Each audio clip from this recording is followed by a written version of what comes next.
Well, thank you so much. It's a little different being up here from my previous years, Lieutenant Governor. Thank you. And thanks for all the green in the audience. It looks fantastic.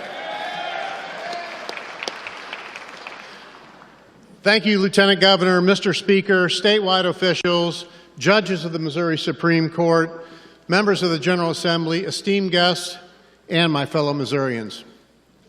I'm proud to be welcomed to the dais for the first time as the governor of the state of Missouri, and joined by someone who's been by my side for 35 years, my wife and the First Lady of Missouri, Claudia Kehoe.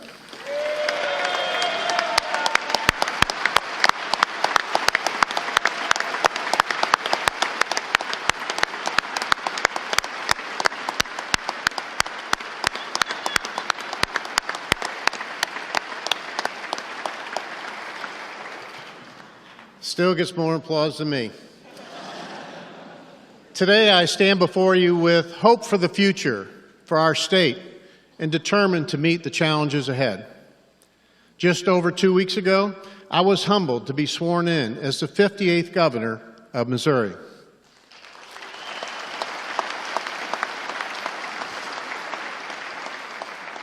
My story is truly one of the American dream, the son of a single mother, raised on hard work and faith, who as a child never knew he was on his own bicycle, let alone serve as your governor.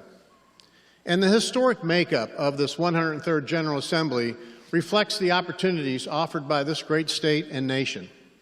This is the first time in history that a woman holds the title of Senate President Pro Tem and Senator Cindy O'Loughlin.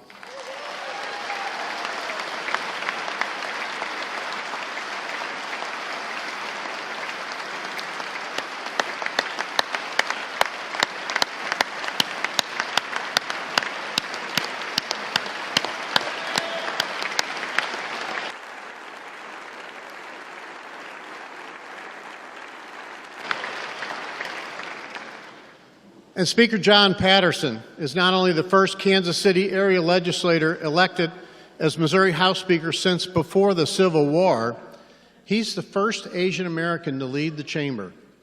And since Speaker is from Kansas City, as Coach Reed would say, how about those?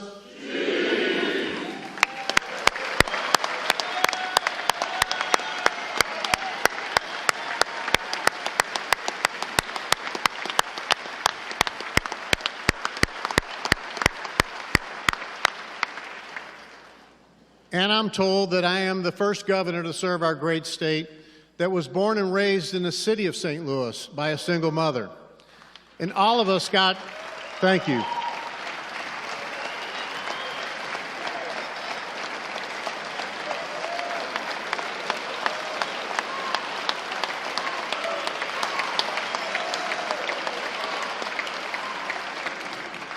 It's a great shout out to all those single mothers out there. But all of us got here today based on merit and hard work. One of the last things my mentor, Dave Sinclair, told me was never forget your roots. He used to write notes at the dealership on a paper plate.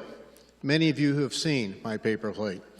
As I've learned from him, I took up this practice and still do this to this day, nearly 40 years later. I share this because throughout my years in this building, I have worked to follow Mr. Sinclair's advice, to never forget my roots and stay humble. The relationships we build here and the way we treat people is far more important than any praise or headline or social media viral moment. Missourians didn't send us here to work for ourselves. We're here to serve them.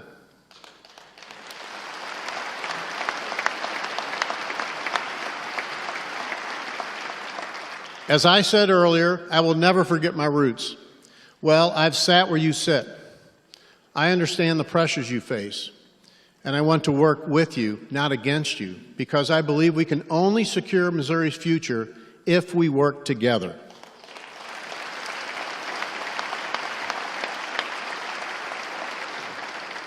Any efforts we make to improve the lives of Missourians, whether it be education opportunities, cutting taxes, or expanding child care, none of it matters if Missourians aren't safe.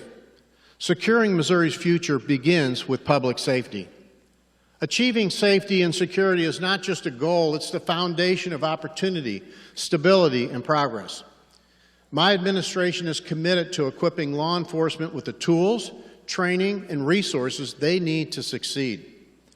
By focusing on both enforcement and prevention, Missouri will empower the brave men and women in uniform, enabling every Missourian to live, work, and simply walk their neighborhoods without fear.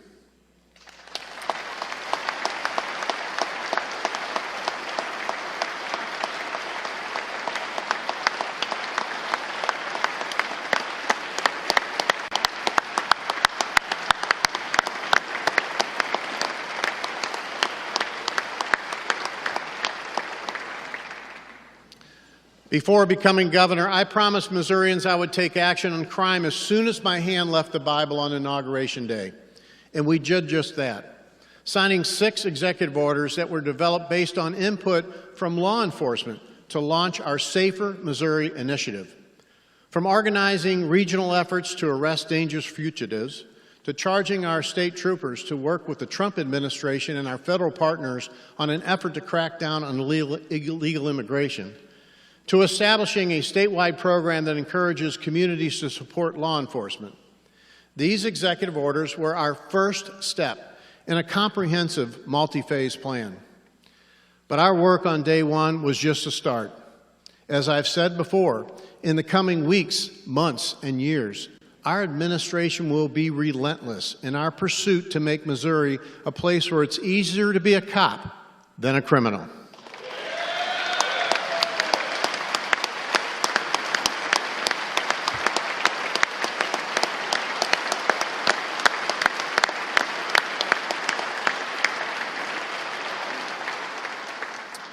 This includes supporting law enforcement, recruitment, and retention efforts. In our budget, we are recommending funding to bolster the existing Missouri Blue Scholarship Program for law enforcement basic training.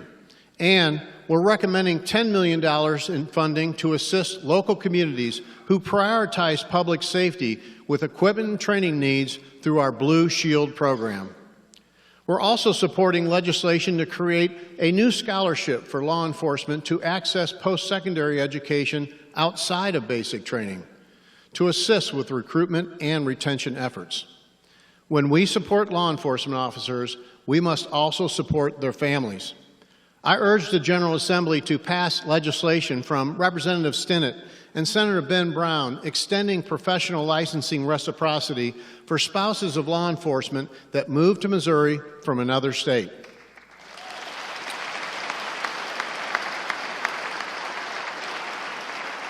And we're adding $2.5 million to the budget to support the sheriff's retirement system for another year.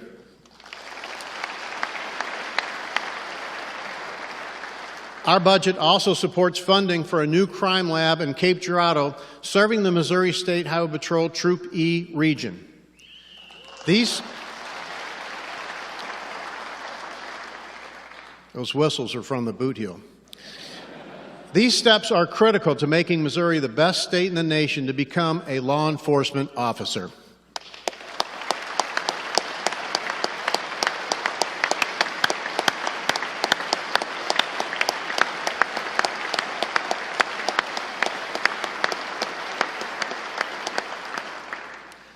Today, there is a lack of hope in many areas of our state, especially in our large metropolitan areas.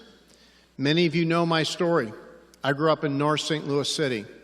My old neighborhood was never a perfect place, but in my younger years, I could still safely walk the streets. Young people in my old neighborhood and communities across our state now feel like they must turn to violence and gangs to survive. I have walked the streets of my childhood homes in Walnut Park and Baden, and I've talked to these young people. They simply believe there's no other option and don't know what opportunities exist outside of the violence and crime that plagues their communities. This lack of hope and pattern of behavior has taken too many lives and livelihoods of Missourians. It's unacceptable, and we're taking action.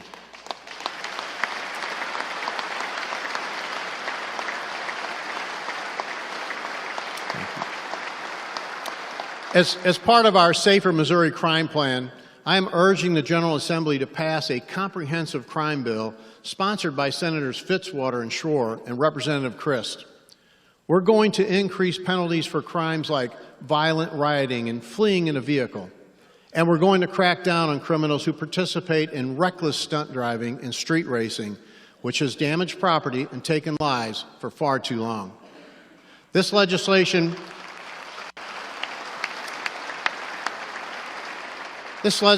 also includes increasing oversight and accountability of the St. Louis Metropolitan Police Department.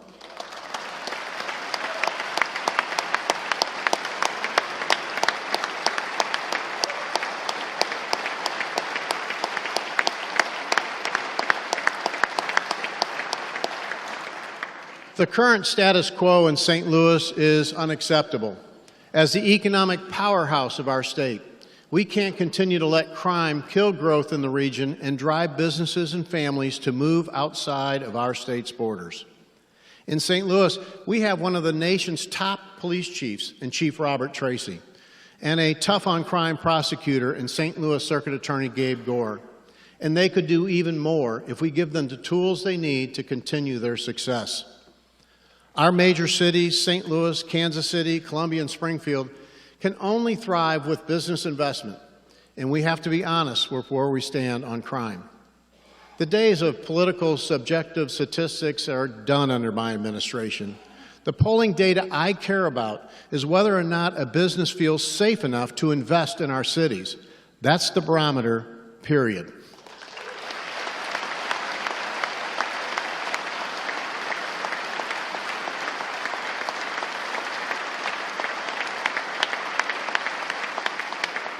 It's one thing for elected officials to say they support law enforcement and strengthening public safety, but I hope you will join me in showing we support law enforcement and the business creating jobs in our state with real action.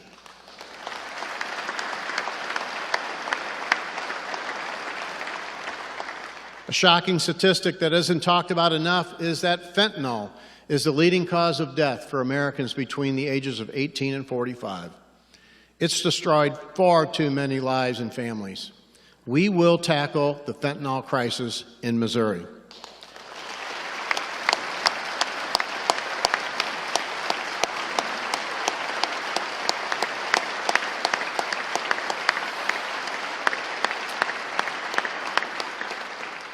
Today, we're joined by Lizzie and Hal Schott from Wildwood, Missouri. Over the summer, I had the privilege of meeting Lizzie and hearing how this crisis has impacted her family. In tears, she shared that her son, Keenan, tragically passed away at the young age of 30 on July 19, 2021, from fentanyl toxicity. Keenan was loved by many. He's a graduate of Truman State University with honors. He worked and owned his own home. And like many young people today, he struggled with mental health issues and was introduced to fentanyl in an effort to self-medicate and feel better. Since Keenan's passing, Lizzie has dedicated her time and efforts to educating others on the deadly consequences of fentanyl. Would you please join me in recognizing Lizzie Schott for all she does to spread awareness and honor her son's memory?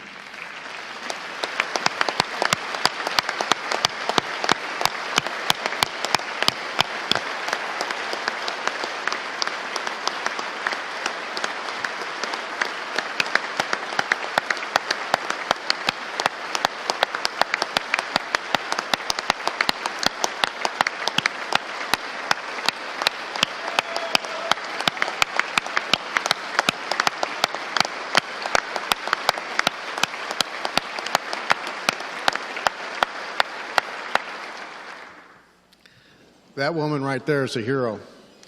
If a drug dealer sells fentanyl that kills a Missourian, they should be charged with first-degree murder, period.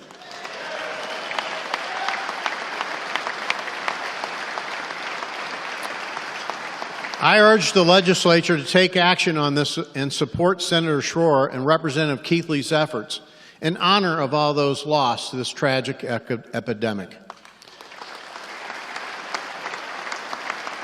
And in an effort to identify areas of high fentanyl use in schools across the state, We're including a $4 million investment for fentanyl testing in wastewater systems at schools.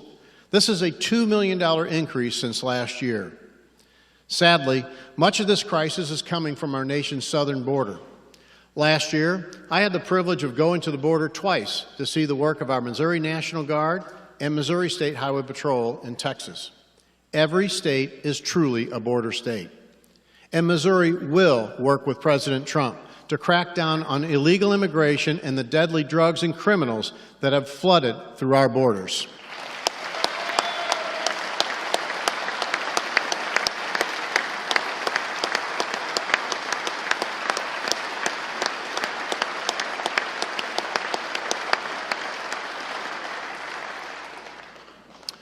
Crime, illegal immigration, and drugs. These are the things that threatens the success of Missourians. But we have fantastic partners who are committed to working to get these priorities accomplished. In the upper gallery, the team who crafted our Safer Missouri initiatives are with us today. They represent every sector of law enforcement, from police officers and state troopers to police chiefs and sheriffs. This group worked with my team, Attorney General Andrew Bailey, and members of this General Assembly to put our vision into tangible action. Would our Safer Missouri Crime Plan group please stand and be recognized?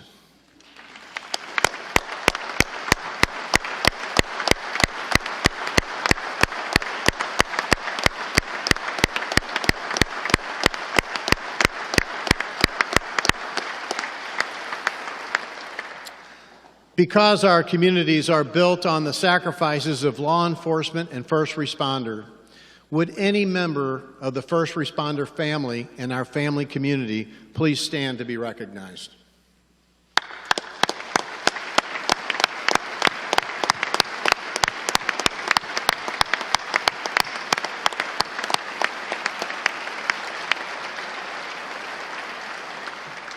Thank you for your service and sacrifice to our state.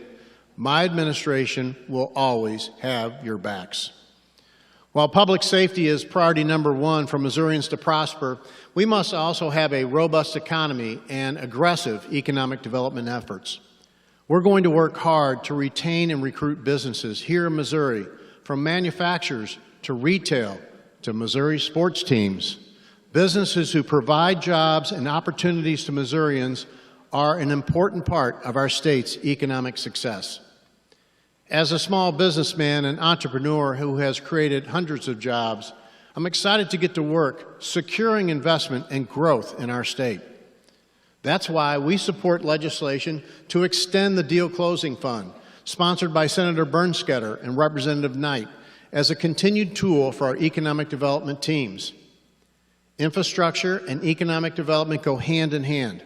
And while there has been significant investment in infrastructure in recent years, including the expansion of I-70 and multiple bridge projects, we're including a reappropriation of last year's $100 million for rural road improvements in this year's budget to ensure all those funds are invested in rural infrastructure.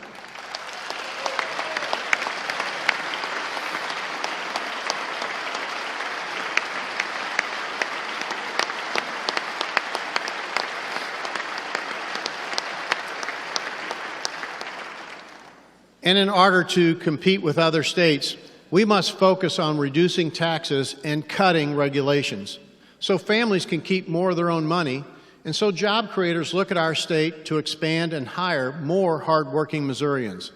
It won't be easy. It will take time. But I've directed the Missouri Department of Revenue to work with my staff on a sustainable and comprehensive plan to eliminate the individual income tax once and for all.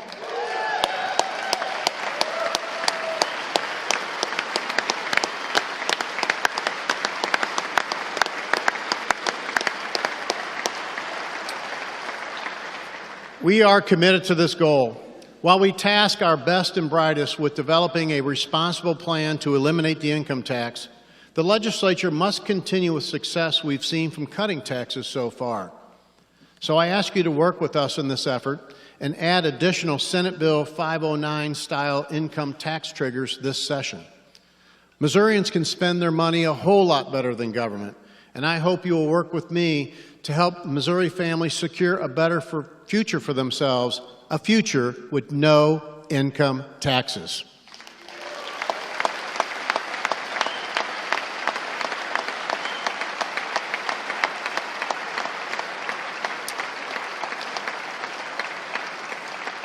In addition to tax cuts, I hope the legislature will send substantial tort reform to my desk this session. Under this administration, we will not let frivolous lawsuits and litigation crush economic growth.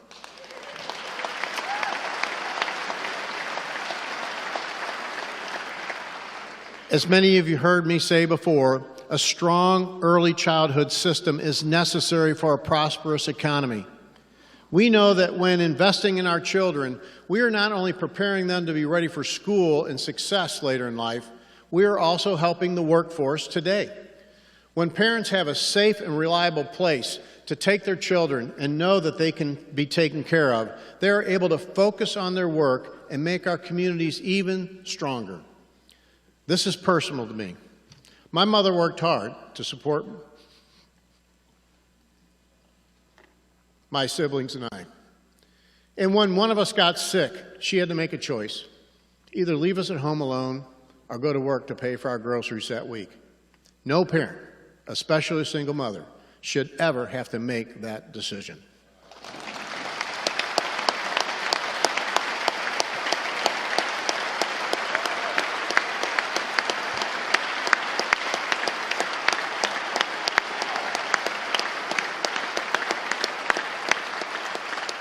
The biggest challenge to the child care crisis is getting more teachers in early childhood classrooms and addressing the current regulatory environment. To be successful, we need commitments from the local and state level, from public and private partners, working together to find ways to expand access to quality child care in every community across the state. Thanks to the work of advocates like Wendy Doyle at United We know the administrative burden and complexities involved in licensing a child care program. Missouri must do better.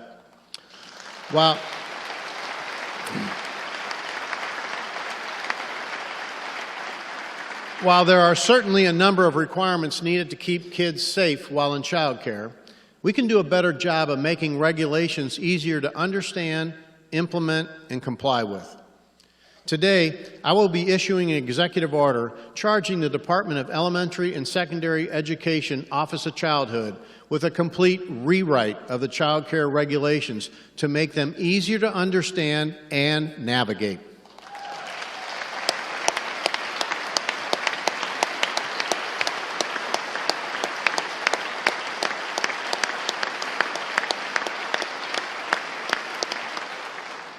And to find ways to cut the existing regulations substantially, and I mean substantially, all while keeping kids safe. I expect a plan for this to be completed in months, not years.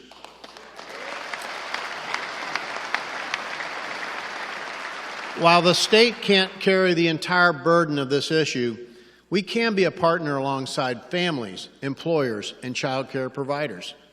We must provide a viable path for businesses who want to offer child care as a fringe benefit to their employees. We're also including $10 million in this year's budget to offer grant funding opportunities to support partnerships between employers, community partners, and the child care industry to make more child care slots available for Missouri families. We have seen partnerships supported by these grants in recent history have great success.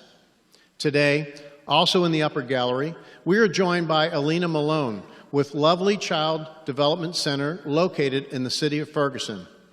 Alina also serves as the director of Saving Our Children North County Resource Center located in Bell Fountain Neighbors.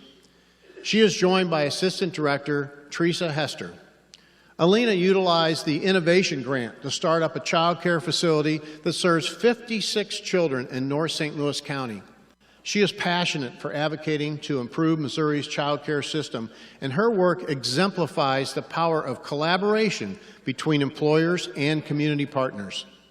Please join me in recognizing Alina for providing care and services to the children in the city of Ferguson and Bellefontaine neighbors, and for her work to improve Missouri's child care industry.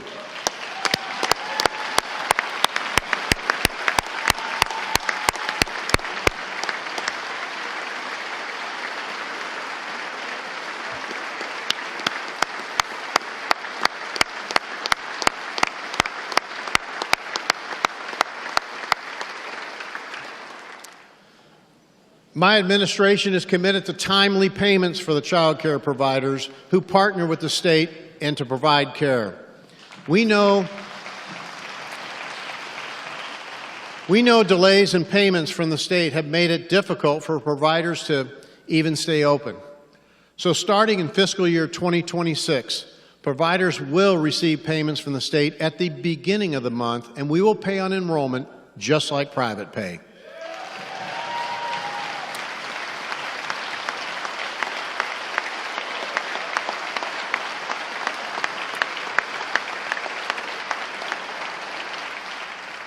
We will not allow late payments or technology issues to put these small businesses at risk of not being able to provide for families in need of child care. Together, we will secure a better environment for providers to thrive and Missouri's children to be set up for success. And when those kids get older, they will have quality access to education, including career and technical education opportunities to prepare them for the workforce. In Missouri, we get a lot right when it comes to career and technical education, but gaps remain, and we can do more to increase technical education to skill up our current and future workforce. We're proposing $15 million in new funding to address equipment, space, and operational needs of career and technical centers across the state, as well as $5 million more on an annual basis to support increased operational costs. Every student in Missouri should be able to talk about a school counselor and their future career path, whether that includes college or not. That's why we are proposing an increase of $1 million in funding to expand career counseling to more high schools across the state. But it's not about funding either. I will use this office, and I call on the legislature to use their voices to drive conversation and emphasize the importance of these programs. I am announcing today that we have issued another executive order establishing the Governor's Workforce of the Future Challenge, instructing DESE to put a plan in place for better coordination among key stakeholders, including K-12 schools, local businesses and industry, and higher education to improve the state's career and technical education programs and infrastructure. I expect this work to happen at business speed, in months, not years.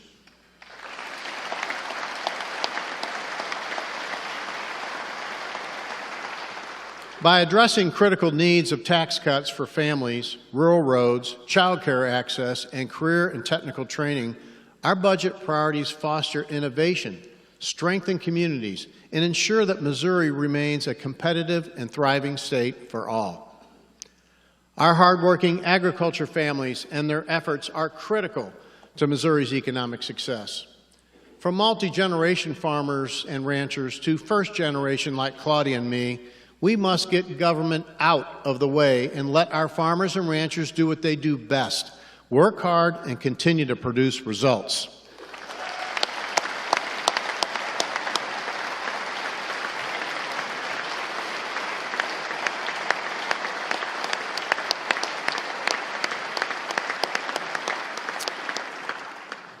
Securing the future of agriculture also means investing in the next generation. At the urging of Senator Black, our budget includes $800,000 in permanent funding for Missouri FFA.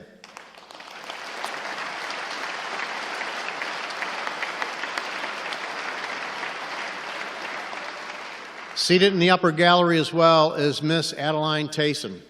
Addie grew up on her family's fifth-generation cattle and row crop farm in Taos, Missouri. Since a young age, she has always had the passion for agriculture.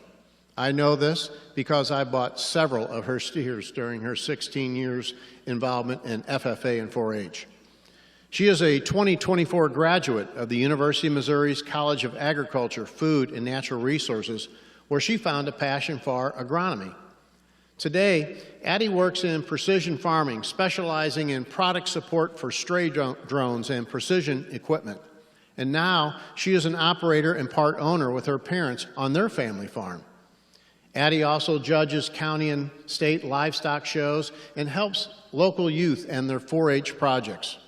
She is a prime example of the future in agriculture. Now, even though I paid a little bit too much for Addie's steers over the years, please join me in welcoming the next generation of agriculture, Miss Addie Tayson.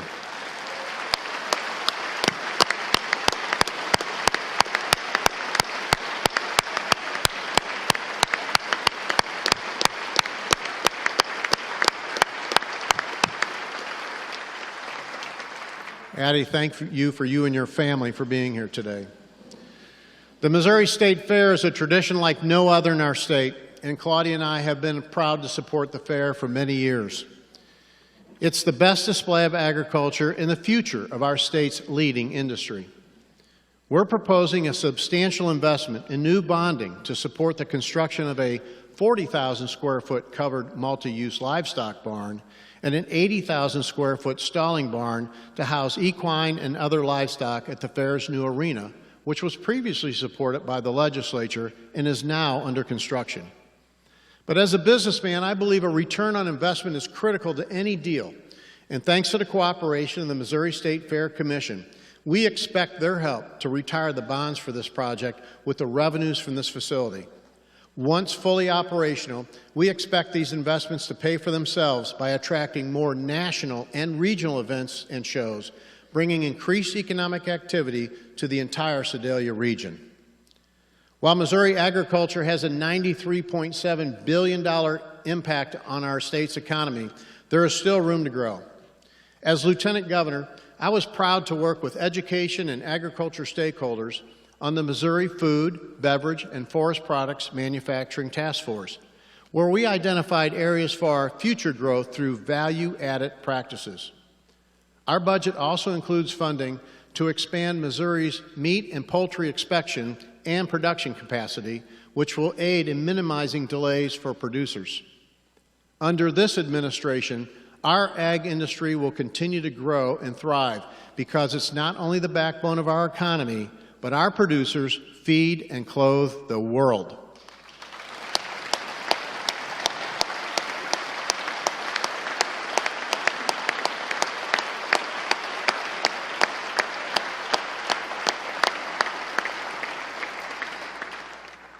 And Missouri farmers give back too.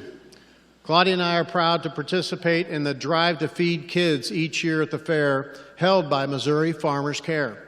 Since 2017, this event has provided over 13 million meals to Missouri children and families.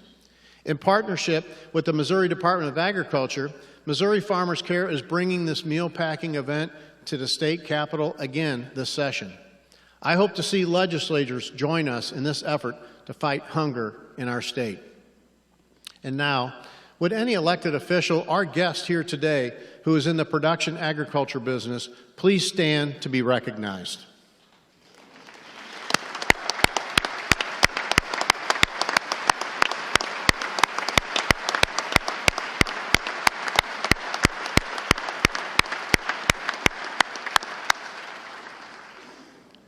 We know that securing Missouri's future is only possible with a quality education for our children.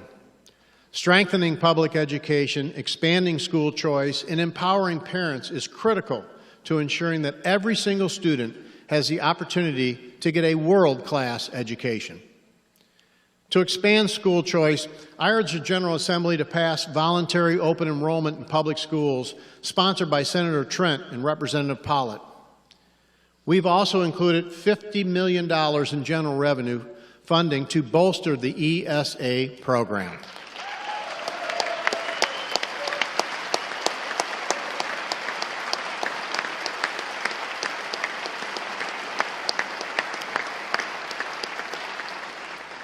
By adding state funding to the tax credit programs, we will be able to serve substantially more children than the program has in the past year. And we're proposing additional funding for charter schools to address capital improvement needs. This year, we are recommending a $200 million increase to the foundation formula. It's the largest increase since the current formula was created, and over $370 million to fully fund the state's commitment for schools' transportation needs. To support our hardworking teachers, our budget includes a $33 million increase to fund teacher salaries and $30 million for small school grants to support the continued success of our small rural school districts, the heartbeat of their communities.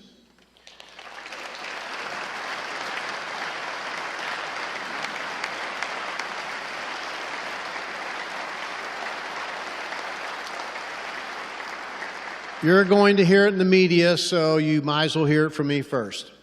While it's clear our support for K-12 education is a record investment and the largest we've ever seen, we are not fully funding the formula. And while we are committed to making good on the funding commitments passed by the legislature last year, this budget does not include an additional $300 million liability that was imposed on us by an administrative body. I want to be clear. I am a proud supporter of education, all of its forms, public schools, private schools, charter schools, as long as Missouri's children are getting a quality education. But throwing more money at the problem is not the solution. We have invested over $4 billion in K-12 education, and we still aren't seeing acceptable results across the state. The foundation formula in its current form has gotten out of control. With funding requirements this body has implemented, as well as changing educational needs across the state, we are no longer feel the formula, as currently written, appropriately allocates funding for public education. We must find a better solution that does a better job of incentivizing performance and managing unrealistic annual adjustments. The current formula was written 20 years ago. Since its inception, funding for the foundation formula has increased nearly $2 billion, while enrollment has declined by nearly 30,000 students. And that's why today we are announcing that we have issued an additional executive order establishing the School Funding Modernization Task Force to recommend changes to better serve students and families. We know that rewriting the formula is a monumental task. It's about looking decades ahead and not just the current needs of a school district. I urge those involved to keep that in mind so we can solve this problem for future generations of Missouri children.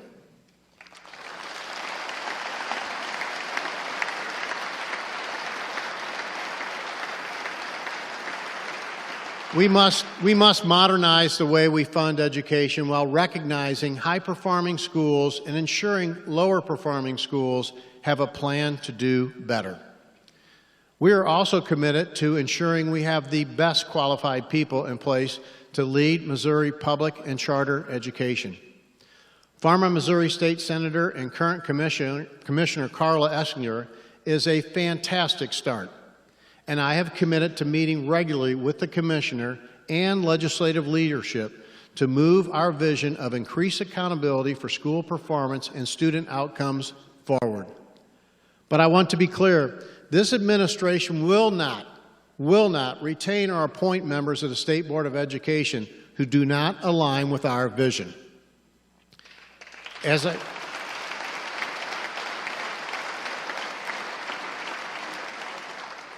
I've said before, we must commit to teaching our kids how to think, not what to think, because in Missouri we educate, we do not indoctrinate.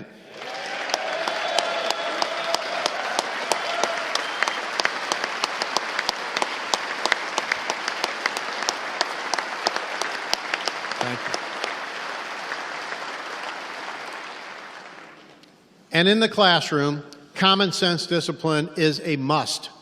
Disrespect towards a teacher or other students is unacceptable. If we are teaching kids to be prepared to succeed in the workforce, respect and discipline are a basic component.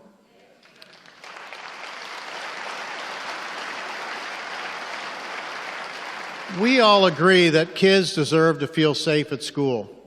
I am asking the General Assembly to pass legislation requiring applicable agencies to meet regularly to discuss school safety concerns, planning, and prevention, efforts sponsored by Senator Berger and Representative Chris Brown, and legislation sponsored by Senator Henderson and Representative Allen that requires schools to report school safety incidents and threats to DESE so we can have a better data on trends and occurrences.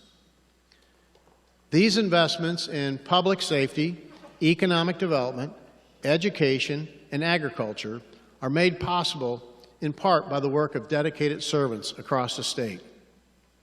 As we built out our cabinet, we chose leaders who will strive to work at business speed, keeping efficiency and effective practices at top of mind in everything we do. A cabinet that works for you. In an effort to build our vision for state government, I have directed these leaders to spend dedicated time each month reviewing regulations, their necessity, and ways to reduce the regulatory burden. I look forward to working with these men and women and the nearly 49,000 hardworking state team members in the years ahead. Would the members of your cabinet please stand to be recognized for all you do on behalf of all Missourians.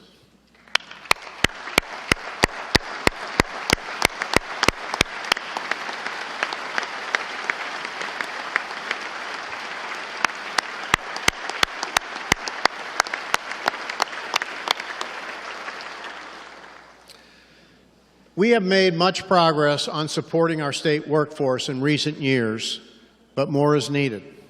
As any business person will understand, we must keep up with the market to retain and recruit a talented workforce.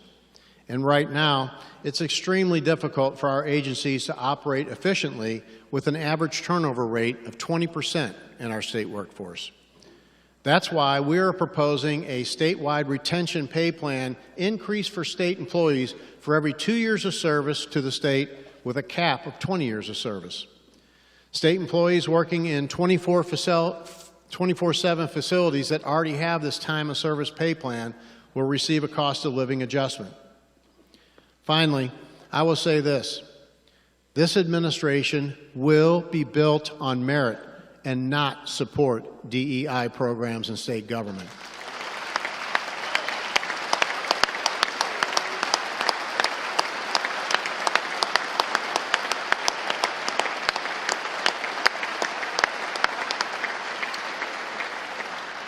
We will be taking action on this in the coming weeks.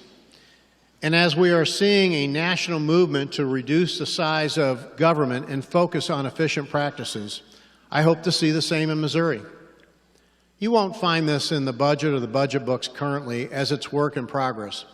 But I'm working with House and Senate leadership to ensure Missouri has its own version of a DOGE government efficiency initiative very soon, a show me DOGE, if you will.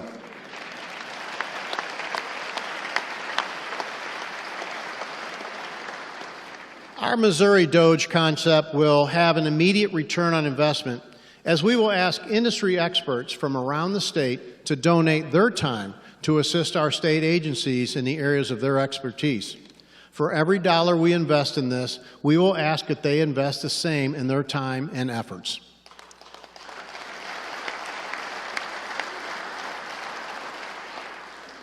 We cannot secure a brighter future for our state without a functioning and efficient state government that serves Missouri's families well. Because this is why we're all here. We're here to be a voice for families, for children, and those who can't speak for themselves. That includes the unborn. In our state, we value a culture of life. We treasure our families. Regardless of how you voted on Amendment 3, Missouri has so much more to offer for women. In Missouri, there are better, safer choices than abortion, and we are committed to helping pregnant women know these exist, including the incredible pregnancy resource centers across the state.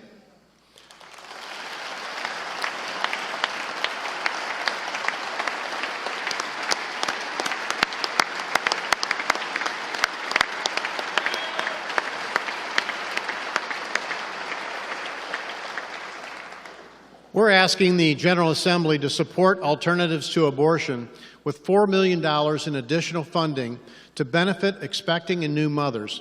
That's more than a 50% increase to existing services.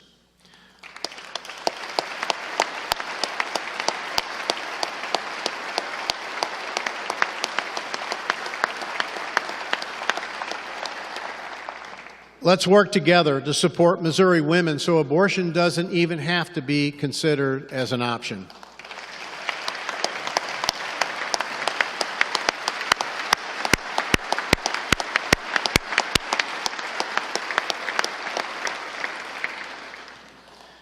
Working together, it's what we must do to accomplish these goals and a better Missouri.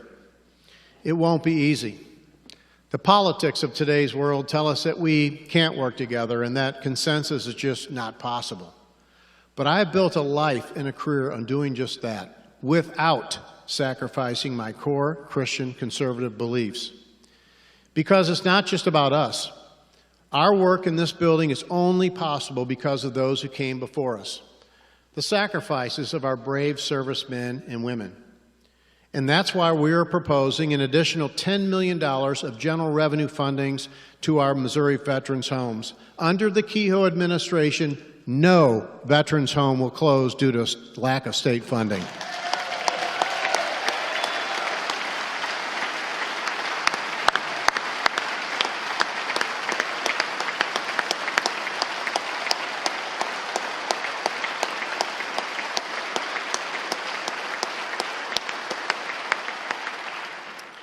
In the chamber with us today, we are honored to have the commanding officer of the USS Missouri, Commander Andrews, and crew members Senior Chief Weaver and Petty Officer Schmidt, who's from Nixa, Missouri.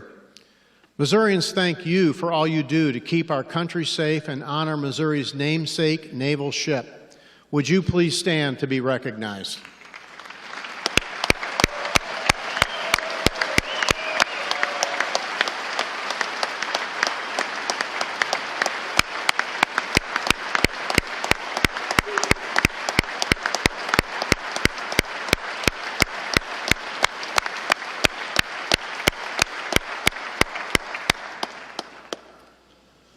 Now, would any other U.S. military veteran or active duty member please stand to be recognized here today? Please join me in thanking these men and women for their service.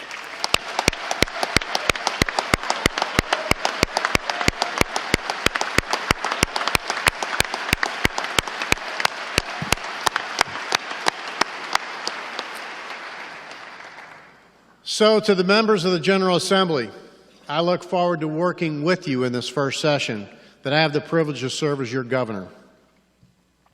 I promise I will never forget my roots. And I'll work with you just as I have in this building for years. My friend and United States Senator Roy Blunt often told the story of a statue that stood in our nation's capital for 100 years and nobody knew the name. He told this story because it's not about your name or my name or who you are when you're a public servant. Senator Blunt said, "What you do here is more important than who we are." And I try to live by that today, and I hope the member of this chamber will as well. Because I believe the budget and legislative priorities we outlined today will be a first step in securing an even safer, stronger, and more prosperous Missouri. May God bless you. May God bless the United States of America. And may God continue to bless the great state of Missouri.